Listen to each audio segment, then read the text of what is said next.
Hey guys, my name is Francisco Hernandez, and in today's video, I'm starting a new series called FAQ Fridays, where I answer some of the questions that you guys ask frequently. And if after seeing the video, you see that I didn't answer a question that you guys were wondering about, feel free to comment with that question in the comment section below, because for next week's video, I'll be answering the questions that have the most likes from this video.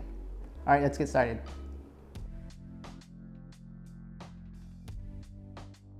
Are you getting the A7RIII? That's an easy question because I tried the A7RIII and I really, like, you were there too. Yeah, Yes, we both went to the Sony event in New York and we were able to use the Sony A7RIII, like one of the first people to use it. And I was really excited for that camera because if you guys have seen the A9 or know about the A9, the Sony A9, it came out a couple months ago, but that camera is pretty much geared toward wedding photographers. Well, it's geared towards sports photographers, but also falls under the category of wedding photographers. But I don't shoot those sports or weddings often enough to kind of justify, buying that camera.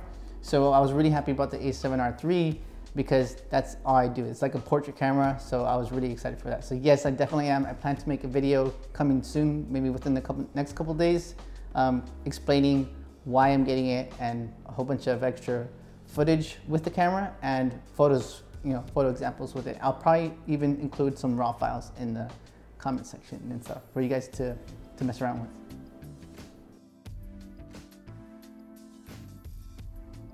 How do you get featured on photography blogs? So the very first time that I got featured, it was completely by accident. If you guys have been following me long enough, you know that I first got featured because of my funny behind the scenes photos where I would label stuff out of just for fun. Over time, after getting featured, what I realized is that these websites like Petapixel and DIY Photography, what I've noticed is that a lot of educational stuff gets picked up. So if your stuff is very helpful to people out there, then more than likely they'll want to feature your stuff. And it's just more about getting your content in front of these people. For me personally, I was posting in the Strobist group on Facebook, and that's around 50,000 people now, but it was around 40,000 when I first got featured. Posting very popular groups on Facebook. Just pretty much use SEO to the best of your ability to get it out there so that people can find it.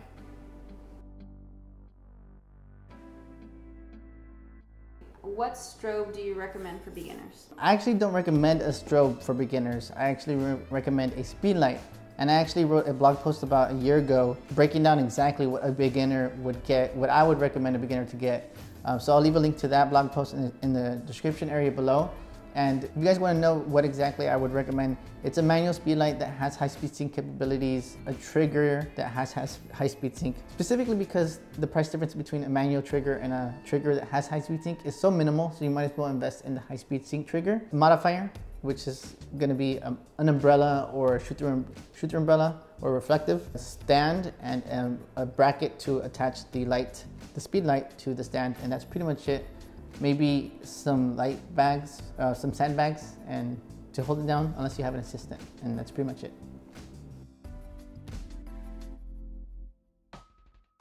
Do you have any tips on sharp images? How to get sharp images? Yeah. Okay. If you guys are using cheap glass, that's gonna impede the photo. It's gonna make the quality not so great. Invest in some pretty good mid-range to high-end glass, because that's gonna make a world of a difference. I've used cheap lenses before, and I had that same question before. I was wondering why my photos weren't so sharp, even though I was using a high shutter speed, but it ended up being just the lens.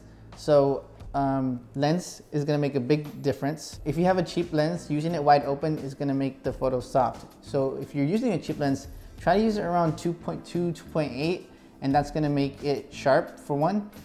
2, high shutter speeds to avoid motion blur. And 3, even the editing part of photography is really important. Like, it's specifically for Facebook. I actually have a tutorial on how to make your photos look their best on Facebook. So I'm gonna have the link above or something, floating above our heads or something.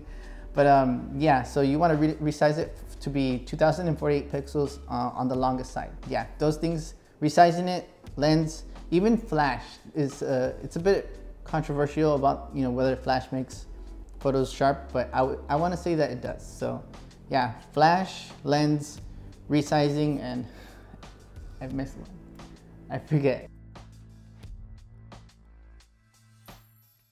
What modifier do you recommend?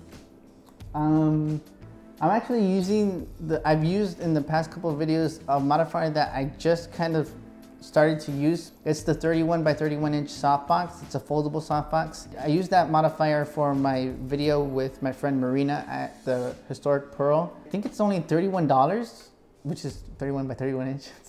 It's around $30. And it comes with if you don't have the Godox bracket that, for speedlights, it comes with that for I think $10 more. So yeah, that's a very cheap modifier, but it does a great job. I can throw some photos on the screen right now of some photos that I took in with that softbox.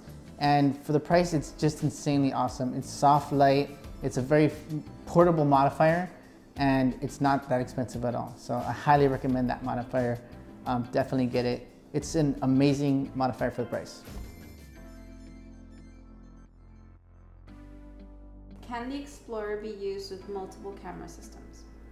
Yeah, that's actually why I recommend the Explorer 600 as a first starter strobe, after you advance from speedlights and you want something stronger, specifically because the Explorer is so powerful, so it's a great starter strobe. But yeah, the Explorer can be used with Sony, Canon, Nikon, and I think now Fuji and Olympus. If you have the strobe, the Explorer, and you're shooting Canon like I did, and you want to shoot with Sony now, let's say you switched for some reason because Sony's good, then all you would need is a transmitter for that Sony camera, and then you would be able to use the Explorer and all the strobes that use the R2 system that the Explorer uses, like the Evolve or the R2 speedlights. As long as you have the transmitter, then you can use that strobe and those strobes within that system with your camera. And that's it. That's why I love that strobe.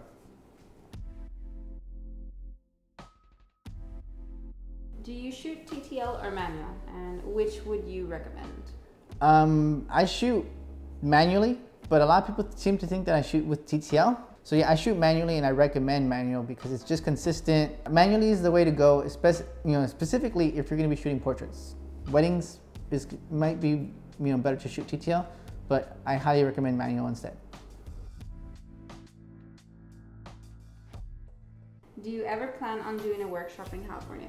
Yeah, I really want to do a workshop there because a lot of people I know live there, and I've been to California a couple times in the past, and it was really nice. I'm really interested because I know a lot of cool people there, and I think they would be cool enough to support me at the workshops. I'm interested in going to Sammy's camera. I think there's 2 there.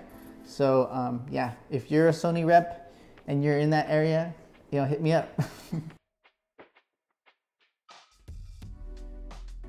Which color profile do you use? I actually shoot RAW and recommend shooting RAW, so the color profile doesn't really affect the image. If you're shooting JPEG, then it will. If you guys have seen any of my videos, that I actually put out a video today on how I get my colors in my photos. So you guys can check that video out. I'll leave a link to that in the description area below, so you guys can check that out. When are you going to do a video with your girlfriend? Oh man, well, I get asked that a lot, so I wanted to answer that in this video for you guys. And I guess it just depends on her when she wants to shoot. She helps me a lot on all the sessions you guys see in the videos. So yeah, you guys gotta ask her. You guys gotta message her on Facebook. You guys gotta message her on the other social medias, and you guys gotta start a petition and then have people sign it and share it so that you guys can let her know that you really want a photo shoot with her. So it all depends on her. So yeah. All right, thank you guys so much for watching. I hope you guys enjoyed this video series. I do plan to do it every Friday. If I didn't answer your question in this video, don't forget to comment on this video with that question, because I'm gonna be using the questions with the most likes on this video for next week. So that's something to look forward to. All right, don't forget to like, comment, subscribe. To see more. To see more, and I'll see you guys in the next video. All right, take care. Bye. Answer one of the questions that you guys were wondering about for free. What modifier do you recommend? What? Modifier. Okay. I'm gonna be answering some of the questions that and if after seeing the video, what did I say before? Where I answer some of your most after seeing the video, you see that I didn't answer And actually,